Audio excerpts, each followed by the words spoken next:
नमस्कार विद्यार्थी मित्रांनो, अनअकॅडमी आणि अभिजित राठोड यांच्या संयुक्त विद्यमानाने हा जो आपण यूट्यूब उपक्रम हा सुरू केलेला आहे त्यामध्ये तुमचं पुन्हा मनपूर्वक स्वागत. आज आपण नवीन टॉपिक पुन्हा चर्चेला आणला, असा टॉपिक की जो तुम्हाला वाचण्यासाठी किंवा ज्याच्या पार्श्वभूमी किंवा अंडरस्टँडिंग मध्ये काहीतरी अडचण जाते असेच टॉपिक आपण या उपक्रमामध्ये आणण्याचा हा प्रयत्न करत असतो. त्याचाच एक भाग म्हणून आज बेसिकली तुम्हाला माहित असेल की पंजाब विधानसभेने पंजाब विधानसभेने एक सेकंड मी इंक बरोबर हे करून घेतो. Yes, sorry for that.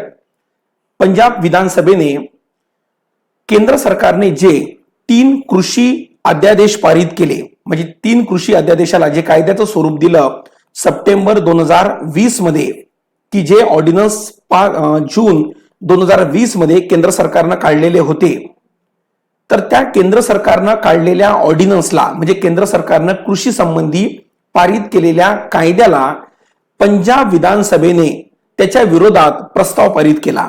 नेमका हा काय मुद्दा आहे, सगळ्या डायमेन्शन्स आपण बघण्याचा आपण प्रयत्न हा करू की काय केंद्र सरकार एखादी विधेयक पारित करतो, म्हणजे संसद एखादी विधेयक पारित करते, काय त्या विधेयकाला किंवा त्या कायद्याला राज्य सरकार विरोध करू शकते का, किंवा राज्य सरकार त्याच्या विरोधात कायदा तयार करू शकते का, हे सगळ्या गोष्टी आपण एकदम विथ बेसिक्स बॅकग्राऊंड सोबत जाणून घेण्याचा आपण प्रयत्न करणार आहोत. ओके, चला आता बघा,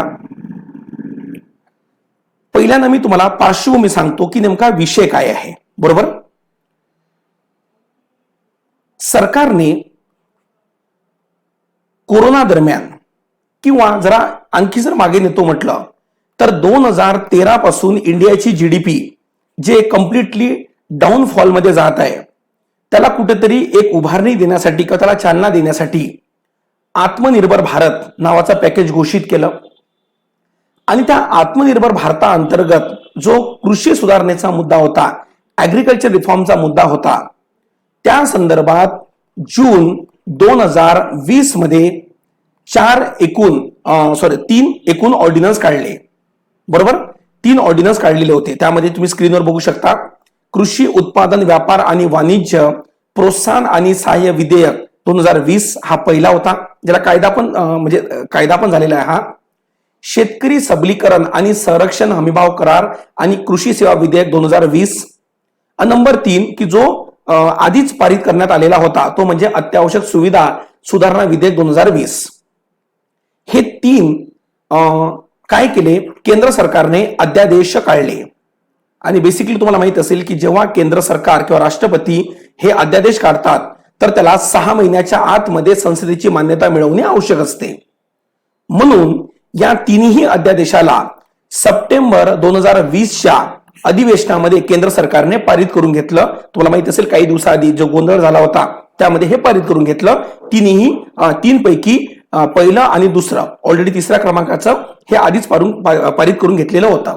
ओके, आता बघा, केंद्र सरकारने या माध्यमातून काय केलं तर भारतामध्ये कृषी रिफॉर्म, ऍग्रिकल्चर रिफॉर्म करण्याचा प्रयत्न केला. मी तुम्हाला म्हणजे आजचं जे आपलं लेक्चर आहे हे अध्यादेशामध्ये काय काय तरतुदी आहे याच्यावर मी फोकस करणार नाही, तर मेन फोकस माझा काय असेल या गोष्टीवर की केंद्रानं हे जे अध्यादेश काढले किंवा हे जे 3 कायदे तयार केले, या 3 कायद्याला काही राज्यांकडून विशेष करून पंजाब आणि हरियाणामधून मोठ्या प्रमाणात विरोध होत आहे.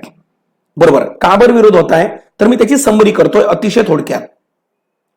या 3 कायद्याच्या माध्यमातून केंद्र सरकारने काय केलं तर ऍग्रिकल्चर मार्केट पूर्णपणे ओपन केलं. ऍग्रिकल्चर मार्केट हा इलेक्ट्रॉनिकली निर्माण करण्याचा प्रयत्न केला. या 3 ऍक्टच्या माध्यमातून कॉन्ट्रॅक्ट फार्मिंगला, त्याला आपण लक्षात ठेवायचं की करार शेती म्हणतो, त्याला चालना देण्याचा प्रयत्न केला की जेणेकरून जास्तीत जास्त गुंतवणूक भारताच्या कृषी क्षेत्रामध्ये येईल. बरोबर, हे मोठा या 3ची समरी होती. सरकारचा उद्देश हा बरोबर होता. सरकार आपल्या बाजूनं एकदम करेक्ट आहे, त्याच्यामध्ये कुठंच चूक नाही. बरोबर, आपण दोन्ही बाजू समजून घेण्याचा प्रयत्न करू. सरकार आणि शेतकरी या दोघांचं म्हणणं काय आहे. शेतकऱ्यांचं या कायद्या संदर्भात म्हणणं काय होतं की ठीक आहे, तुम्ही या 3ही कायद्यामध्ये ज्या तरतुदी तुम्ही दिल्या आम्हाला मान्य आहे, पण आम्हाला एक गोष्ट याच्यामध्ये तुम्ही नमूद नाही केली, ती म्हणजे काय, की तुम्ही व्यापाऱ्याला आमच्याकडून सरळ आता माल विकत घ्यायला परवानगी दिली, पण हा व्यापारी शेतकऱ्यांकडून जो माल विकत घेईल तो MSPच्या आधारावर घेतला गेलं पाहिजे, असं शेतकऱ्यांचं म्हणणं होतं की जी तरतूद या कायद्यामध्ये नव्हती आणि याच कारणामुळे मोठ्या प्रमाणात शेतकऱ्यांचा याला विरोध होत आहे. मी पुन्हा गोष्ट क्लिअर करतो. या तिन्ही कायद्यामध्ये व्यापारी वर्गाला नंबर 1 साठेबाजी करण्याचा परवाना दिला, नंबर 2 शेतकऱ्यांकडून किती माल विकत घेण्याचा परवाना दिला, त्यात काही प्रॉब्लेम नाही. शेतकऱ्यांचं याला म्हणणं काय होतं की व्यापारी आमच्याकडून ज्या किमतीवर शेतमाल विकत घेईल त्या किमतीची आम्हाला हमी या कायद्यामध्ये असावी. सरकार म्हणे आम्ही ते देऊ शकत नाही. का बरं? कारण जर सरकारने या MSPची हमी जर दिली शेतकऱ्यांना तर हा व्यापारी वर्ग शेतकऱ्यांकडून माल विकत घेणारच नाही.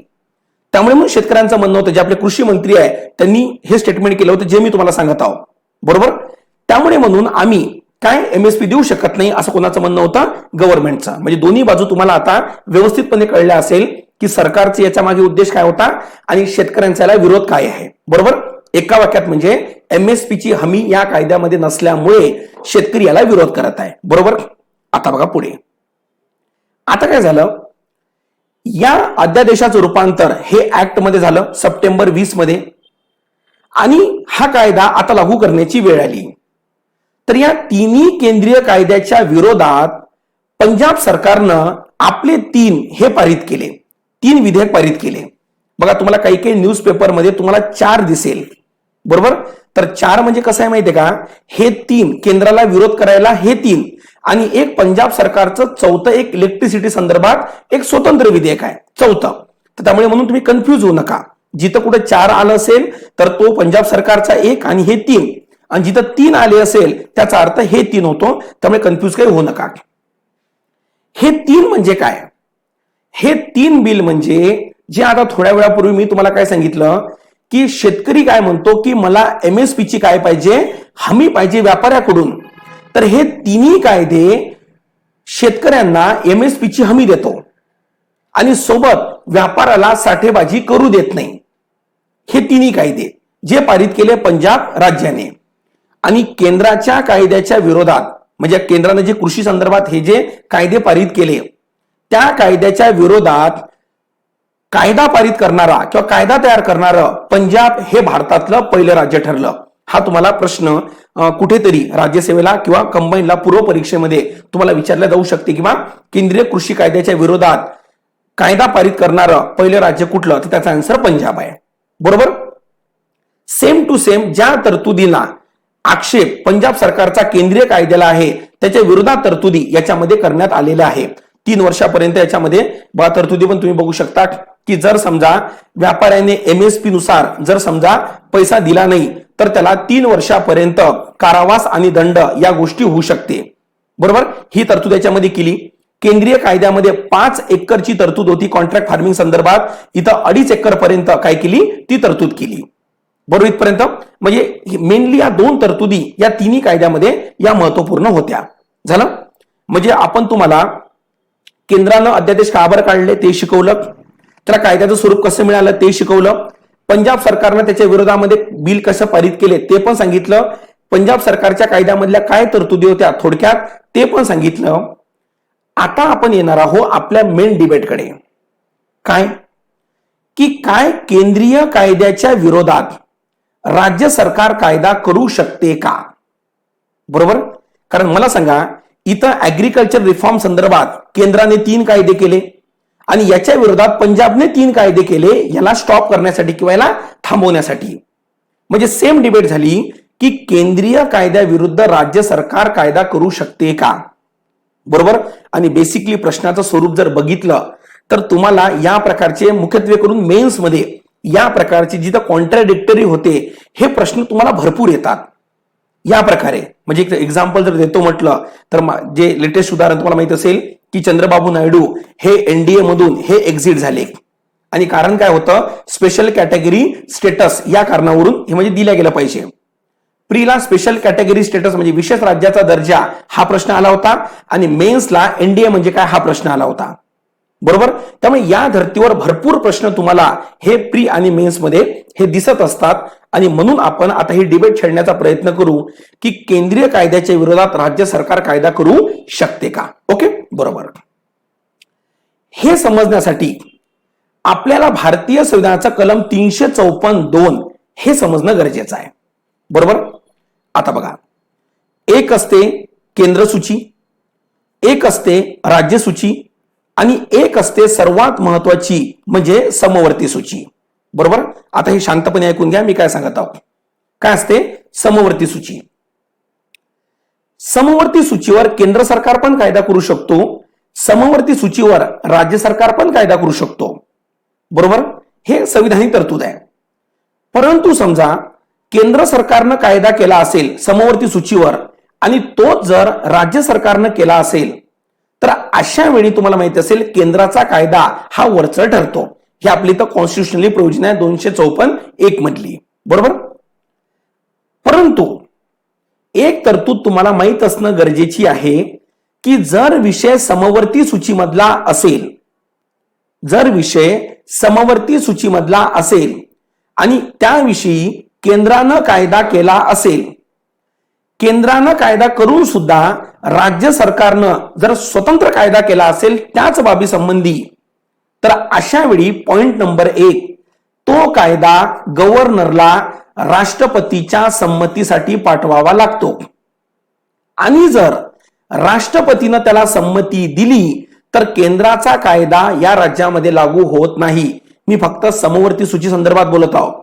केंद्राचा कायदा इथं लागू होत नाही, तर या राज्याचे त्या बाबी संबंधी जो स्वतंत्र कायदा असेल तो या राज्यामध्ये लागू पडतो. अशी तरतूद 254(2) मध्ये आहे, 254(2) मध्ये आहे.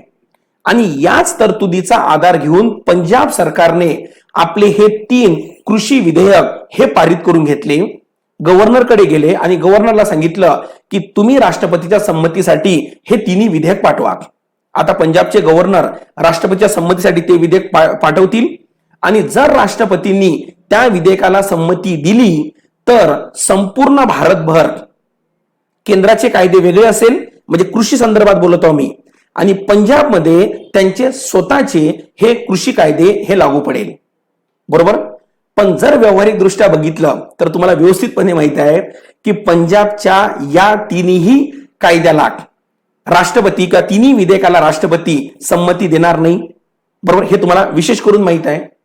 त्यामुळे म्हणून मोठे मोठे पॉलिटिकल अॅनालिस्ट काय म्हणतात की पंजाब सरकारने हे जे 3 विधेयक पारित केले हा फक्त केंद्रीय कायद्याला सांकेतिक विरोध आहे, केंद्रीय कायद्याला एक राजकीय विरोध आहे. कुठेही हे कायदे राज्यामध्ये अंमलबजावणी होणार नाही.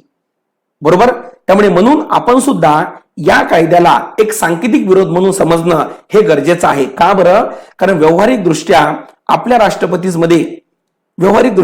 राष्ट्रपतीमध्ये तेवढी ताकद किंवा अधिकार नाही आहे की ते या पंजाबच्या विधेयकाला मान्यता देऊ शकेल. बरोबर. त्यामुळे म्हणून याला आपण सांकेतिक विरोध म्हणून बघू शकतो. तुमचा नेक्स्ट मला प्रश्न असेल की सर असं कधी याच्या आधी झालंय का? तर हो, असं झालंय. जेव्हा तुम्हाला माहित असेल मोदी सरकार जेव्हा नवीन आलं होतं आणि काँग्रेसचं सरकार म्हणजे 13-14च्या मधातला काळ, तर बेसिकली तेव्हा भूमी अधिग्रहण कायद्या संदर्भात एक खूप मोठी डिबेट चालली होती, जशी डिबेट आता कृषी कायद्या संदर्भात आहे. तर तेव्हा याच प्रकारचा प्रयत्न हा तामिळनाडू सरकारने केला होता भूमी अधिग्रहणासंदर्भात उलट पारित करण्याचा. पण भूमी अधिग्रहण राज्यसूचीचा असल्यामुळे त्याच्यामध्ये ती ऑर्डिनन्स केंद्र सरकारला परत घ्यावे लागले. बरोबर. परंतु जे मी तुम्हाला आता तरतूद सांगितली कुठली की केंद्राच्या विरोधात राज्याचा कायदा ही फक्त समवर्ती सूचीला लागू पडते, इतर याला लागू पडत नाही. बरोबर. त्यामुळे म्हणून तुम्हाला जो आजचा मुद्दा आहे तो विशेष करून लक्षात आलेला असेल. आज माझा उद्देश हा कुठेही तुम्हाला हे जे कृषी विधेयक पारित केले या संदर्भात डिटेलमध्ये अनालिसिस करण्याचा हा नव्हता. बरोबर. या संदर्भात मेन उद्देश काय होता की केंद्रीय कायद्याच्या विरोधात राज्याचं जे हे आहे ते पारित करू शकते का, हा त्यामागचा डेली मुख्य हा काय होता, हा उद्देश होता. बरोबर. आशा करतो की तुम्हाला व्यवस्थितपणे हे लक्षात आलेलं असेल. बरोबर. याच प्रकारचे मुद्दे जर तुम्हाला अजून पाहिजे असतील आणि जर त्याचं नोटिफिकेशन तुम्हाला जर यावं तर तुम्ही सबस्क्राईब करून घ्या, कारण प्रत्येक वेळी मला ते लिंक शेअर करणं हे पॉसिबल होऊ शकत नाही. ओके, थांबतो. धन्यवाद.